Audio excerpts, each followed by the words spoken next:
nos debían Inglaterra 800 millones de dólares de los abastecimientos de guerra y Estados Unidos 700, lo cual sumaba 1.500 millones de dólares. Bueno, lo primero que se nos ocurrió era cobrar. Muy bien. Hicimos las gestiones para cobrar. El presidente del Consejo Económico habló con que era Miguel Miranda, habló con los embajadores, y cuando él habló de cobrar, me decía que se habían reído los dos embajadores. Le contestaron que estaban cambiando la industria de guerra en industria de paz y esa transformación les llevaría 2 años. De manera que la posibilidad de cobrar esos 1.500 millones de dólares que nos debían, había que postergarlos durante 2 años, a lo cabo de los cuales nos empezarían a pagar con bienes de capital, es decir, maquinaria, vehículos, etc. Pero nosotros habíamos estudiado ese problema muy bien en el Consejo Nacional de Posguerra. El Consejo Nacional de Posguerra se llamó así porque nosotros estudiamos la forma en que íbamos a evitar que nos hicieran pagar la Segunda Guerra como nos habían hecho pagar la primera. Esta era la primera maniobra, lo de pagar con bienes de capital después de 2 años. Porque la guerra en realidad es un acto de locura colectiva. Es como un individuo que en su casa se vuelve loco y empieza a romper todas las arañas y todo lo que tiene. Cuando pasa el ataque, viene la parte dura, que es volver a poner la casa, ¿no? Bueno, en la guerra pasada exactamente lo mismo. Había terminado la guerra y había que pagarla. Y esta era la parte dura. Ahora, la guerra tiene la ventaja de que los que han roto sus cosas durante la guerra tienen la ventaja de pagarlas. En primer lugar, desvalorizando las monedas. Así las deudas que tienen pierden una gran parte de su importancia. Yo recuerdo que Inglaterra en el año 48, por decreto, bajó el 30% el valor de la libra. Comenzaban a pagar la guerra. Pero cuando las monedas caen, cuando las monedas bajan en su valor, los bienes de capital suben en forma inversamente proporcional. De manera que en esa revalorización de manufacturas es con lo que nos iban a pagar en bienes de capital. En consecuencia nos robaban con la moneda y nos robaban con los precios y al final nos pagarían el 15 o el 20% del total de la deuda. Claro, como veíamos claro eso porque lo habíamos estudiado, llamamos a los embajadores y dijimos, no señores, esto no puede ser así. Nosotros tenemos una deuda de 3.500 millones de dólares que queremos repatriar, entonces comiencen ustedes por rebajarnos de esa deuda los 1.500 que nos deben. Esto dicho así en conjunto, claro, esto eran gestiones individuales con los embajadores. Lo curioso era que no querían cobrar, claro, no se querían perder el negocio, esa es una cosa natural. Bueno, al final se les dijo, bueno señores, si ustedes no quieren cobrar, allá ustedes, nosotros ya lo descontamos y lo damos por pago, si ustedes no lo quieren cobrar, ya es cuestión de ustedes. Bueno, al final cobrar. Nosotros ya bajamos la deuda externa que nos llevaba 600 millones de dólares, bajamos a casi la mitad y en consecuencia la amortización e intereses bajó en una proporción semejante. Nosotros teníamos, por ejemplo, un desembolso anual de casi 800 millones de pesos en fletes de ultramar para poder sacar nuestra producción, como consecuencia de que no teníamos una marina mercante. Entonces, yo hablé inmediatamente con Alberto Odero, que era el mejor armador que ha habido en la República Argentina, y le dije, vea don Alberto, hay que hacer este asunto porque estos 800 millones de pesos deben quedar en la Argentina si transportamos en barcos argentinos. Entonces él estudió un plan para completar unas 120 o 130 mil toneladas de los barcos más indispensables para sacar nuestra producción. Nosotros vendíamos la carne a $250 la tonelada, cuando en Chicago valía $750 la tonelada. Como consecuencia que las únicas líneas de frío que podían sacar esa carne eran los barcos ingleses. Nosotros no teníamos líneas de frío para sacar nuestra carne. Naturalmente que Alberto Odero tomó inmediatamente en sus manos el asunto y, aprovechando que todos los astilleros había terminado la guerra y los astilleros estaban sin trabajo, sacamos esos barcos casi a precio de costo, lo que era negocio para los astilleros que podían conservar su personal después de esa paralización. Porque en la guerra estaban fabricando algunos barcos, un barco por día algunos astilleros. Muy bien, fue así que nosotros rápidamente tuvimos una marina mercante que pasó las 100.000 toneladas, con lo cual tuvimos línea de frío. Y entonces a los ingleses yo los llamé y les dije, bueno, ahora la tonelada de carne vale $500 la tonelada. Ellos dijeron, no la pagaremos, le dije, yo veremos. Me dice, ustedes no van a aguantar, se le van a llenar los campos de hacienda. Y yo le dije, vea, nosotros tenemos la carne, ustedes tienen el apetito, vamos a ver quién aguanta más. Efectivamente los ingleses pagaron las $500 la tonelada. Bien, ese era un problema que se resolvía así, se resolvía a corto plazo. Lo que nos disminuía esos 800 millones de pesos que pagábamos en transportes de ultramar, ya iban a comenzar a quedar en el país. Bien, después fuimos a los servicios financieros que se pagaban casi $1.000 millones al año. En un país de una producción como el nuestro, $1.000 millones representa un negocio ruinoso si uno lo tiene que mandar al exterior en servicio financiero. ¿Para pagar qué? Para pagar las empresas de servicios públicos que eran todas extranjeras, los ferrocarriles, los tranvías y la Corporación de Transporte de la Ciudad de Buenos Aires, que había sido un acuerdo leonino que habían hecho por un contrato ley en la época de la famosa misión Rocca-Runciman en Inglaterra, el gas, en fin, todos los servicios públicos, teléfonos. Muy bien. Cuando se trató ese asunto, tuvimos una discusión muy grande dentro del gabinete, porque Miranda, un hombre práctico, dijo, esto se compra todo, y entonces dije, bueno, ¿con qué plata? Sin plata, dijo, y efectivamente se compró todo sin plata. Se compraron los ferrocarriles, los teléfonos, se hizo la marina mercante, se compró el gas, los seguros, reaseguros, se nacionalizó la exportación, los depósitos bancarios, en fin, todas esas medidas permitieron que nosotros bajáramos sistemáticamente los servicios financieros al 10% de entrada. ¿Cómo fue que se compró sin plata, general? Los ferrocarriles. Bueno, por ejemplo, los ferrocarriles se compraron con una habilidad extraordinaria de Miguel Miranda.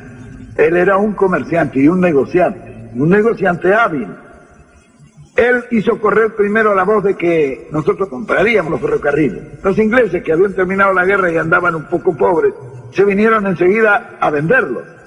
Cuando llegaron, Miranda le dijo, no, nosotros no hemos dicho nada, dicho esto es una cosa, bueno, pero si ustedes los vendieran y nosotros los compraríamos, ¿cuál sería el precio? Y entonces los ingleses, que era el directorio de Londres ya, le dijeron el valor del libro. ¿Y cuánto es el valor del libro? 10.000 millones de pesos argentinos.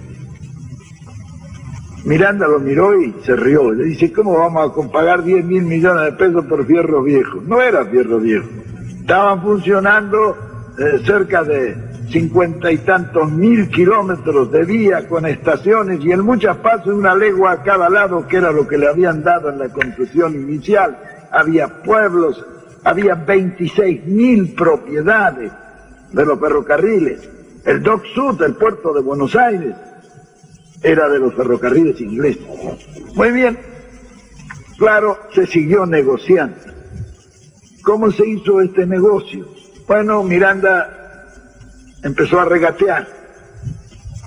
Los ingleses estaban duros, porque para negociar los ingleses son muy hábiles y muy duros. Hasta que bajaron a 8.000. Y Miranda siempre decía, no es posible. Los ingleses ya habían estado muchos días en Buenos Aires, se querían ir. Bueno, y un día cometieron un error. Lo vieron a Miguel Miranda y le dijeron, vea, si ustedes nos pagan 6.000 millones por los ferrocarriles, nosotros le depositamos a usted y a Perón, en un banco que ustedes nos indiquen, 100 millones de dólares. Al día sí, claro, estos negocios se hacen así. Al día siguiente Miranda a Diana ya estaba golpeándome la puerta de mi pieza en la residencia y me dijo, vea general, ya está listo este negocio, lo vamos a sacar porque si nos ofrecen una coima para que le paguemos 6.000 millones porque no valen los 6.000 millones. Bueno, siguió discutiendo y un día viene y me dijo, bueno, está cerrado el asunto. Los conseguimos los ferrocarriles por 2.029 millones de pesos. Era el precio que habían ajustado. Y me dice, y eso lo podemos hacer muy fácilmente. En el contrato de compra-venta, Miguel Miranda le puso que se compraban bienes directos e indirectos de los ferrocarriles. Esos indirectos representaban 26.000 propiedades que tenían los ferrocarriles en el país. Esto no se dieron cuenta los ingleses cuando se hizo el contrato de compra-venta. Por eso Mr. Eddy cuando se firmó se desmayó. Recién se dio cuenta. Bueno, pero aún los 2.029 millones había que pagarlos. ¿Cómo se pagaron esos 2.029 millones? Y nosotros no teníamos dinero, emitimos. Luego de las propiedades, que se tomaron 4 o 5 propiedades y sacaron 2.000 millones de pesos de la venta. Con eso se retiró la emisión y quedaron todavía en la tesorería el remanente de la venta que se había hecho. Los ferrocarriles los pagábamos con trigo que estaba depositado en los depósitos subterráneos que habíamos hecho nosotros esperando que subiera el precio del trigo. Nos quedamos con todos los ferrocarriles y 26.000 propiedades. ¿Y qué pagamos? Era como decía Miranda, lo compramos con papelito. Y efectivamente se compró. Todo lo demás se hizo en forma similar, es decir, un buen negociante que, aprovechando el Estado, hizo buenos negocios. Por eso los ingleses no nos han perdonado nunca. Nos reíamos un día porque cuando fue el ministro de Agricultura me preguntaron a mí cuál era mi ascendencia por la forma en que habíamos negociado. Yo le dije, vea, mi bisabuela era escocesa. Ah, dijeron los ingleses. Claro que organizada la finanza y la economía interna fue posible también desarrollar todos los demás aspectos. El campo no fue abandonado como algunos han dicho. Se trajeron comisiones de agrólogos, se hizo un estudio agrológico del país. Eso permitió distribuir racionalmente la producción a las zonas de producción máxima. La agricultura. Cuando yo me hice cargo del gobierno, el trigo se pagaba a 6 pesos el quintal. Y cuando dejé el gobierno, el trigo se pagaba a 60 pesos el quintal. Hubo chacareros que compraron el campo con el beneficio de una sola cosecha. Y se realizó, a pesar de lo que muchos niegan, una reforma agraria que en el primer plan quinquenal entregó 500.000 de hectáreas en propiedad. Y debían de haberse entregado 1.000.000 de hectáreas en el segundo plan quinquenal. Cuando yo me hice cargo del gobierno no se fabricaban ni los alfileres que usaban nuestras modistas. Y al terminar nuestro gobierno, el país quedó fabricando barcos, vehículos, camiones, automóviles, máquinas diésel eléctricas, aviones, etcétera. Sería largo de enumerar todas las cuestiones estas. Pero lo importante es esto, que desde el punto de vista económico, que fue el que posibilitó todas esas realizaciones.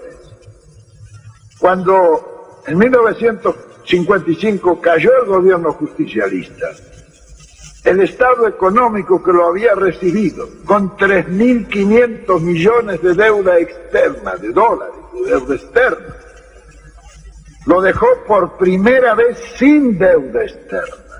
Nosotros habíamos repatriado totalmente la deuda. Y entre esas repatriaciones de la deuda, Yo recuerdo que pagamos las últimas entregas del empréstito Baring Brothers, que consistió en 1 millón de libras. Y cuando pagamos nosotros la última entrega, se habían pagado por ese 1 millón de libras 12 millones de libras. Así eran todos los... ¿Cuándo se había firmado ese empréstito? En la época de Rivadavia. Bien, imagínense ustedes lo que representaban los empréstitos de 1 millón de libras que se pagaban 12 millones. Claro, desgranados a lo largo de todo el tiempo de existencia de la República Organizada.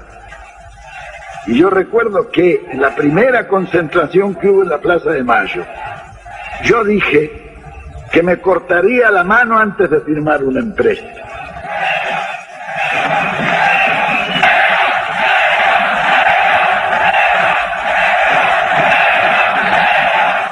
Quería quemar mis naves por si me sentía en algún momento tentado. Y lo hice por una simple razón. El dólar americano, en su valor adquisitivo, no es, diremos, el valor fiduciario escrito en el billete, porque está sobrevalorado sobre eso. Y esto se comprueba muy fácilmente. Hay una ley fiduciaria de los Estados Unidos que dice que al que va al Banco Federal le entregan el oro correspondiente al billete que entregue. Si usted va a la Reserva Federal y le dice ¿cuánto vale una onza Troy? Le dirán $35. Usted saca $35 y dice denme una onza Troy, no se la venden ahí porque ellos no venden oro. Entonces hay que ir a vender al mercado, a comprar al mercado libre. En el mercado libre usted pide la onza Troy y le dan el oro. Pero ahí vale de 40 a 45 dólares la onza Troy. ¿Qué quiere decir eso? Que los $35 por onza Troy es falso. Los americanos fijan el valor del oro por el dólar, no el valor del dólar por el oro. Si usted hace un empréstito en los Estados Unidos, supongamos de $100 millones, ya al firmar el empréstito usted va perdiendo el 25% por la sobrevaloración de la moneda, porque el valor adquisitivo de una moneda no es el valor fiduciario escrito en el billete, sino el oro que representa. Ahí pierde el 25%, pero como no le dan dinero, menos oro, usted está obligado a comprar en los Estados Unidos, prescindiendo de la licitación internacional. En el interior de Estados Unidos no se puede hacer licitación porque están los cárteles que fijan los precios que no bajan. Entonces eso lo tiene que hacer efectivo por precio de catálogo, que normalmente es el 15% más que el precio de licitación. Entonces, a ese 25% que perdió, tiene que agregarle un 15% y ya son 40% que lleva perdido de ese precio.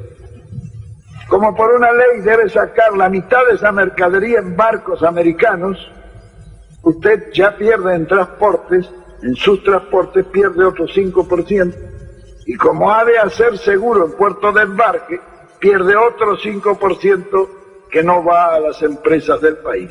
Y con eso ha perdido el 50% del empréstito. Ese 50% del empréstito, al hacerlo efectivo, tiene otra cantidad de filtraciones. De manera que el país recibe como beneficio un 30 o 40% del empréstito. Pero después el pueblo tiene que pagar los $100 millones más el interés. ¿Cómo se pueden hacer empréstitos en esta forma? Es lo que ocurrió desde el primer empréstito que se tuvo. Natural, y con todos los empréstitos que han hecho ahora. Todos los empréstitos que se han hecho ahora han pasado por este proceso. Bien, siguiendo con otra cuestión. Claro, cuando resolvimos esos y muchos otros problemas que sería largo enumerar, prescindimos de las formas de asalto con que nos han estado tratando los imperialismos durante un siglo y medio. Fíjense ustedes cómo nos robarían, que con los 1.000 millones de servicios financieros que hubiéramos tenido que pagar el año 46 y parte de los del 47 nosotros pusimos las finanzas al día. Compramos todos los servicios, los pagamos, no hubo problema, hicimos la marina mercante. Y entonces nos fue posible formar una gran masa de inversión, mediante la cual lanzamos el primer plan quinquenal. En nuestro tiempo, gobernar es crear trabajo, porque es inconcebible que en aquel entonces, en el año 46, existieran 800.000 desocupados, como existen actualmente en la Argentina 800.000 desocupados.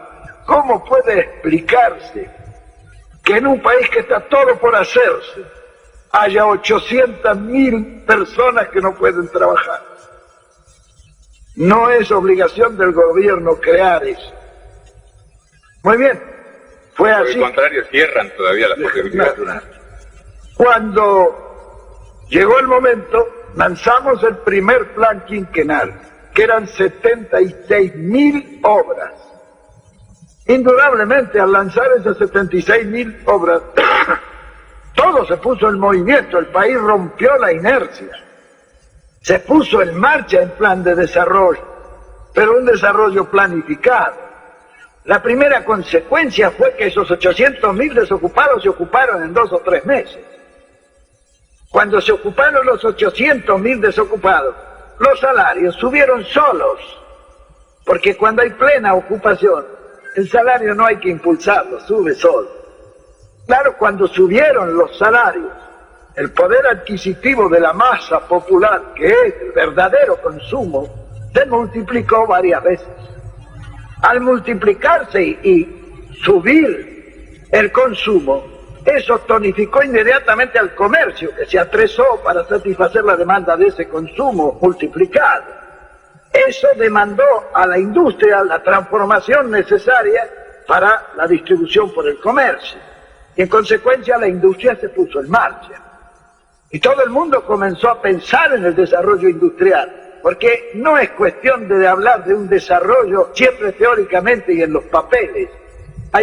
El desarrollo es como el apetito que viene comiendo, hay que empezar a hacer. Entonces, pero hay que crear las condiciones de que eso sea un proceso fatalmente provocado por otro proceso al cual está encadenado. Tan pronto se puso en marcha la industria y comenzó a necesitar materia prima, la producción hubo de abastecérsela. Y así el ciclo de la producción, la transformación, la distribución y el consumo quedaron, diremos, en proceso de progreso, de aumento. Naturalmente que la habilidad nuestra no fue otra que mantener esos 4 factores del ciclo económico bien nivelados y armónicamente promovidos. Y cuando se mantiene el equilibrio en ese ciclo económico y se desarrolla el trabajo, nos permitió pasar de una economía de miseria a una economía de abundancia. Algunos dicen que nosotros tuvimos una situación privilegiada de posguerra. No, mentira. Todo lo que nosotros hicimos fue lo que creó 10 años de abundancia y 10 años de felicidad para el pueblo argentino.